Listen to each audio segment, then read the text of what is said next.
మీ business ఏదైనా మీ ఊర్లో promotion చేయాలంటే అది సుమన్ టీవీతోనే సాధ్యం. ఇప్పుడే సంప్రదించండి.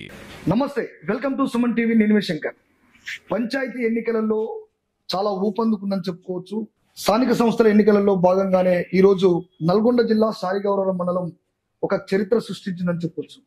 గతంలో ఎప్పుడు లేనట్టు విధంగా ఈ రోజు సాలిగౌరవం మండలంలోని ఏకగ్రీవంగా ఎన్నుకోవడం అంటే ఇది నిజంగా కూడా చరిత్రలో ఒక మలుపు తిరిగిందని చెప్పొచ్చు. గతంలో ఉన్నటువంటి అభ్యర్థులు ఎప్పటికైనా పోటాపోటీగా పోటీ చేసి గెలిచిన సందర్భం ఉంటుంది. కానీ ఈ రోజు కాంగ్రెస్ పార్టీ నుంచి ఏకగ్రీవం ఎన్నుకోవడం, ప్రజలు చాలా ఉత్సాహంగా ఏకతాటిపై రావడం ఇది నిజంగా కూడా ఆశ్చర్యానికి గురి చేస్తా ఉన్నది.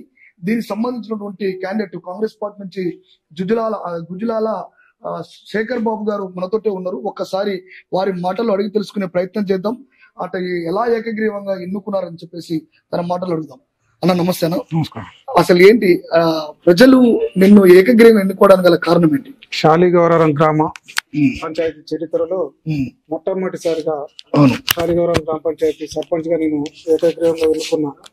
మొట్టమొదటి అభ్యర్థి మా ఎంపీ చామల కిరణ్ కుమార్ రెడ్డి గారు చివరి నిమిషంలో సాలిగౌరవం గ్రామ పంచాయతీని అభివృద్ధి చేద్దాం, మీరు మాతో కలిసి వస్తే సాలిగౌరవం గ్రామ పంచాయతీ ఎన్నడూ లేని విధంగా అభివృద్ధి ప్రదంలో తీసుకుపోదాం అని మా లోకల్ ఎంపీ గారు చామల కిరణ్ కుమార్ రెడ్డి మరియు ఎమ్మెల్యే మందుల స్వామి ఆదేశిస్తే చివరి నిమిషంలో నేను సాలిగౌరవం గ్రామ పంచాయతీ అభివృద్ధి కోసం నేను కాంగ్రెస్ లో చేరి ఏకగ్రీవమైన ఈ ఏకగ్రీవం కావడానికి అన్ని పార్టీల సహకారం ఉంది. ఎందుకంటే 16 మంది నామినేషన్ వేసారు, 16 మంది కూడా ఉపసంహరించుకోరు ఏకగ్రీవానికి. ఈ అందరినీ కలిసికట్టుగా, ఎందుకంటే నన్ను ఏకగ్రీవం చేసినందుకు నేను కలిసికట్టుగా అందరు జనాన్ని మొత్తం ప్రజల్ని మొత్తం కలిసికట్టుగా ఉండి మేము సాలిగౌరవం గ్రామ పంచాయతీని అభివృద్ధి ప్రతంలో తీసుకుపోయి ఉత్తమ గ్రామ పంచాయతీగా సాలిగౌరవం గ్రామ పంచాయతీని ముందుకు తీసుకెళ్తానని నేను అనుకుంటున్నా. ఇక్కడ ప్రధానంగా ఇక్కడ లైన్ వ్యవస్థ కొంచెం ఇక్కడ సబ్స్టేషన్ దగ్గర ఉంది.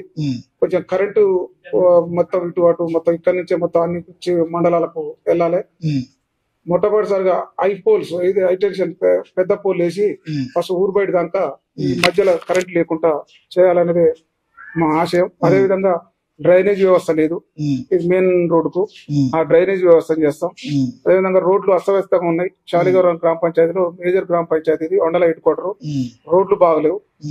ఎంపీ గారి సహకారంతో అదేవిధంగా ఎమ్మెల్యే గారి సహకారంతో సాలిగౌరవం గ్రామ పంచాయతీని ఉత్తమ గ్రామ పంచాయతీగా తీర్చిదిద్దుతానని నేను అనుకుంటున్నా. మీరు గతంలో అంటే ఇప్పుడు విషయం ఏంటంటే మీరు గెలిచిన తర్వాత చేసే పనులు చెప్తున్నారు. అంటే ఏకగ్రీవంగా ఎన్నుకోవడానికి గల అంటే కాంగ్రెస్ పార్టీ నుంచి 16 మంది పోటీలో ఉన్నారు, ఓన్లీ బీఆర్ఎస్ మీరు ఒక్కరే ఉన్నారు.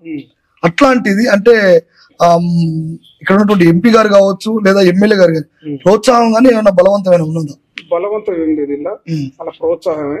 అభివృద్ధి చేద్దాం, మీరు సర్పంచ్ గా మీరుంటే ఇక్కడ మనం అభివృద్ధి చేస్తానికి అవకాశం ఉంటది అన్నారు. ఎవరు బలవంతం ఇలా ఏం లేదు. ఇప్పుడు బీఆర్ఎస్ పార్టీలకు ఏం చెప్తారు? బీఆర్ఎస్ పార్టీలో నేను మాలతో, ఎందుకంటే నేను ఇన్ని రోజులు బీఆర్ఎస్ పార్టీలో ఉన్నా కాబట్టి ఆ బీఆర్ఎస్ వాళ్ళని కూడా నేనేం ఏం తక్కువ ఏం చూడను. ఎందుకంటే తక్కువ చూడరని రేపు గెలిచిన తర్వాత మళ్ళీ బీఆర్ఎస్ కి వెళ్తారా? బీఆర్ఎస్ కి వెళ్ళాం, ఒకటే లాస్ట్ నేను అనుకున్నాం వచ్చినాం. మా ఎంపీ గారితో ఎమ్మెల్యే గారితో ఖచ్చితంగా పనిచేస్తాం, వాళ్ళతోనే ఉంటాం. అంటే ఇప్పుడు మీరు 16 మంది కాంగ్రెస్ నుంచి, మీరు ఒకరు బీఆర్ఎస్ నుంచి, 14 మంది బీజేపీ నుంచి కూడా ఉంటారు. అంటే టోటల్ గా 14 మంది. మీరు 16 మందిలో అంటే ఎన్నికలు జరిగినాయా లేకపోతే వేలం పాట ఏమైనా జరిగిందా? కారణం వేలం పాట ఏం జరగాలి, అందరూ విత్డ్రా చేసుకోరు. విత్డ్రా చేసుకున్న తర్వాతనే ఏకగ్రీవం అయింది. ఇప్పుడు చెప్పండి, అంటే మీరు రేపు ఏకగ్రీవం అయ్యారు కాబట్టి మీరు పదవులకు వచ్చిన తర్వాత మేజర్ గా అప్పటి నుంచి ఇప్పటి వరకు గతంలో కూడా మీరు బీఆర్ఎస్ నుంచి కానీ కొన్ని పదవులు కూడా అనుభవించున్నారు. అంటే మీరు చూసినటువంటి మేజర్ సమస్యలు ఏం చూసారు, ఏం చేద్దాం అనుకుంటున్నారు? మేజర్ సమస్యలు మాకు మెయిన్ రోడ్ ఎమ్మటి మురికి కాలువ లేదు, అది ఖచ్చితంగా అది కాలువ చేయాలి. ఊర్లలో దాదాపు సీసీ రోడ్లు 90% అయిపోయినాయి, ఒక 10% ఉన్నాయి. ఆ సీసీ రోడ్లని చేస్తాం. డ్రైనేజ్ వ్యవస్థ పోయినసారి డ్రైనేజ్ కు ఎక్కువ డ్రైనేజ్ లేదు. ఆ డ్రైనేజీని డ్రైనేజ్ కాలువల్ని, మరియు ఇక్కడ కరెంటు కొంచెం బాగా ఇబ్బందిగా ఉంది ఇక్కడ లోకల్లో. ఆ కరెంటు హై పోల్స్ పెద్ద పోల్ వేసి బయటికి నుంచి సెంటర్ నుంచి ఉన్నాయి. అదే విధంగా ఇక్కడ సోమవారం సంత జరుగుతుంది, బాగా ఇబ్బందిగా ఉంది. ఆ సంతకు ఇక్కడ ఇక్కడ ఉంది, అది చేస్తాం. అదే విధంగా మా కాడ యువకులకు క్రీడా మైదానం లేదు, దానికి ఖచ్చితంగా దాన్ని ఏర్పాటు చేసే విధంగా చేస్తాం. గ్రామ పంచాయతీ అభివృద్ధి ప్రధానంలో తీసుకుపోవడానికి నా వంతు నేను కృషి చేస్తాను. అంటే మంత్రి గారు ఏం చెప్పారంటే, కోమటిరెడ్డి వెంకరెడ్డి గారు, మీరు ఏకగ్రీవం అయ్యి మీరు పెద్దల సమక్షంలో ఏకగ్రీవం అయిన వెంటనే మీకు ఏకగ్రీవం అయిన వాళ్ళకి 30 లక్షల రూపాయలు ఇస్తామని అప్పీల్ చేశారు. అంటే ఆయన ఆ పబ్లిక్ గా అప్పీల్ చేసిండు. ఆ 30 లక్షల రూపాయలు ఇప్పుడు మీరు చెప్పినటువంటి సమస్యలలో ముఖ్యంగా ఆ 30 లక్షల రూపాయలు తీసుకొచ్చి దేనికి పెడతారు? 30 లక్షల్లో ఫస్ట్ మాకు ఇక్కడ ఏంటంటే కోతుల పెడద బాగుంది సార్. కోతులు అసలు అయితే ఇక్కడ బాగా ఇబ్బంది పడుతున్నాయి. ఫస్ట్ కోతుల్ని పట్టేయడం, కోతులు లేకుండా చూడడం, ప్లస్ ఇక్కడ రోడ్డు వెంట ఇది మెయిన్ రోడ్ కు డ్రైనేజ్ వ్యవస్థ లేదు, దాన్ని చేస్తాం. ఇప్పుడు ఓటర్స్ ఏమనుకుంటారంటే, ఎన్నికలైతే అంటే ప్రతిపక్షాలు ఉన్నటువంటి కానీ అధికారంలో కానీ ఇండిపెండెంట్ క్యాండిడేట్లు కానీ వాళ్ళు వీళ్ళు ఎంతో అంత ఇచ్చేది మాకు ఏది లేకుండా అయిపోయిందని చెప్పి అసంతృప్తిగా ఉన్నారు. అంటే అట్లాంటి ప్రజలకు మీరేం చెప్తారు? అసంతృప్తిగా ఉన్నమాట వాస్తవమే, ఎందుకంటే అభివృద్ధి చేయాలన్నప్పుడు దాన్ని కొంచెం వాళ్ళు కూడా ఆలోచించాలి. ఎందుకంటే నేను ఒక 20-30 లక్షలు పెట్టి, పక్క అభ్యర్థి ఒక 20-30 లక్షలు పెట్టి మళ్ళీ దాన్ని సంపాదించుకోవడానికి చూస్తాం. కానీ ఈ రోజు నాకు 1 రూపాయి కూడా ఏం ఖర్చు కాలేదు.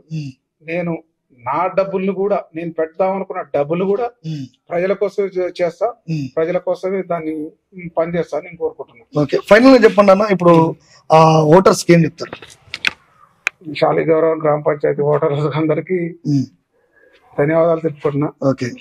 ఎందుకంటే గ్రామాన్ని అభివృద్ధి చేయడానికే నేను ఈ యొక్క నిర్ణయం తీసుకున్నా. ప్రతి ఒక్కరు ఈ గ్రామాభివృద్ధిలో ప్రతి ఒక్క ఓటరు నాకు నా వెన్నంటుండి నన్ను నడిపిస్తే శాలిగౌరవం గ్రామ పంచాయతీని ఒక 2 సంవత్సరాలలో ఉత్తమ గ్రామ పంచాయతీగా తీర్చిదిద్దుతారని నేను మాటిస్తున్నాను. ఒకవేళ 2.5 సంవత్సరాల తర్వాత మీరు చేయకపోతే రెఫరెండంకి వస్తారా? రెఫరెండానికి ఖచ్చితంగా వస్తా, సిద్ధపడుతున్నారు. ఆ మాట ప్రజలకు ఇప్పుడు మీరు ఇస్తారు, ఖచ్చితంగా అవుతుంది. అది 2.5 సంవత్సరాలలో నేను పని చేయకపోతే స్వచ్ఛందంగా నేనే రాజీనామా చేస్తానని చెప్తున్నాను. ఖచ్చితంగా హామీ ఇస్తున్నారు ప్రజలకు. అభివృద్ధి చేయకపోతే, ఏ పని నేను చేయకపోయినా నేను 2.5 సంవత్సరాలలో నేను రాజీనామా చేసింది. అంటే ఏంది మీ ధైర్యం? ఏందంత ధైర్యం నాకు చేయాలనే ఒక ధైర్యం, ప్రజలకు సేవ చేయాలనే ఒక సంకల్పం నాకు ఉంది. ఎందుకంటే 1 రూపాయి కూడా వాళ్ళు దానికి నేను ఆశించాను. 1 రూపాయి తీసుకున్న వ్యక్తిని కాదు నేను. అంటే 5 ఏళ్ల కాలంలో ఇన్ని పనులు ఎట్లయితే అనుకున్నారు? ఖచ్చితంగా అయితే, ఎందుకంటే చిన్న మేజర్ గ్రామ పంచాయతీ ఏది మండలి ఎన్నుకోవడం కదా, ఖచ్చితంగా అధికారులు గాని, ఎంపీ గాని, ఎమ్మెల్యే గాని ఖచ్చితంగా దీన్ని మండల హెడ్ క్వార్టర్ ని ఫస్ట్ బాగా చేయాలి. ఎవరైనా వచ్చినా గానీ మండల హెడ్ క్వార్టర్ కి వస్తారు. మండల హెడ్ క్వార్టర్ బాగుంటేనే పక్క గ్రామ పంచాయతీలు ఇదైతుంది. ఫస్ట్ మన మండల హెడ్ క్వార్టర్ బాగా చేయకుండా మన పక్క అయితే చేయలేం కదా. అందుకనే మండల హెడ్ క్వార్టర్ ని అభివృద్ధి ప్రాంతాల్లో తీసుకుపోతారని. అంటే జనరల్ గా ఏంటంటే, గతంలో ఉన్న సర్పంచులు చాలా మంది చెప్తా ఉంటారు, ఇప్పటి వరకు మాకు పెండింగ్ లో ఉన్నటువంటి బిల్స్ ఇంకా రాలేదు, మేము అప్లపాలైనాం, సర్పంచ్ గా మేము పోటీ చేసి మేమేం లాభపడలేదు, చేతకెళ్ళి డబ్బులు పెట్టుకొని చేసినామని చెప్పి అంటుంటారు.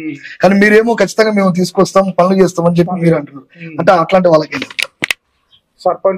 పోయినసారి సర్పంచులు బిల్లులు ఆగినమాట వాస్తవమే. ఈ బిల్లులు వచ్చిన తర్వాత అలా కూడా మనం దాంట్లో గ్రామ పంచాయతీ వచ్చి అలా కూడా చేస్తాం. ఒకవేళ మా ఎంపీ లోకల్ మా గ్రామ పంచాయతీ వ్యక్తి, మా ధైర్యం ఏంటంటే, నేను ఇప్పుడు ఇవన్నీ చెప్పడానికి ధైర్యం ఏంటంటే, మా లోకల్ ఎంపీ మా గ్రామ పంచాయతీ అభ్యర్థి మా ఎంపీ గారు, ఆయనే ధైర్యం. ఎందుకంటే ఖచ్చితంగా చేస్తాడు. ఆ ధైర్యంతోనే నేను చెప్తున్నా. గుజ్జిలాల శేఖర్ బాబు గారు చెప్పినటువంటి మాటలు, ఏకగ్రీవం కావడానికి ప్రజలు నాకు ఇచ్చినటువంటి సపోర్టు, అన్ని పార్టీలు అంటే వామపక్షాల నుంచి ఇచ్చినటువంటి అన్ని పార్టీల నాయకులకు, కార్యకర్తలకు కూడా నేను కృతజ్ఞతలు తెలియజేస్తా ఉన్నాను. రానున్న కాలంలో 2.5 సంవత్సరాల్లోనే నేను రెఫరెండానికి కూడా వస్తా ఉన్నాను. మేజర్ సమస్యలు నేను గతంలో అధికారంలో ఉన్నప్పటికీ కూడా లేకున్నా పెండింగ్ లో ఉన్నటువంటి బిల్లులు వాస్తవమే, అయినా కూడా నేను కొట్లాడి, ఇప్పుడు అధికార పార్టీ ఉన్నది కాబట్టి మా ఎంపీ గారు, ఎమ్మెల్యే గారి సారథ్యంలో నేను నిధులు తీసుకొచ్చి ఈ గ్రామాభివృద్ధి కోసం నేను ఎంతగానో కృషి చేస్తానని చెప్పేసి బలంగా వాళ్ళు చెప్పడం కూడా జరుగుతా ఉన్నది. కెమెరామెన్ అంజితో మీ శంకర్, శాలిగౌరవం.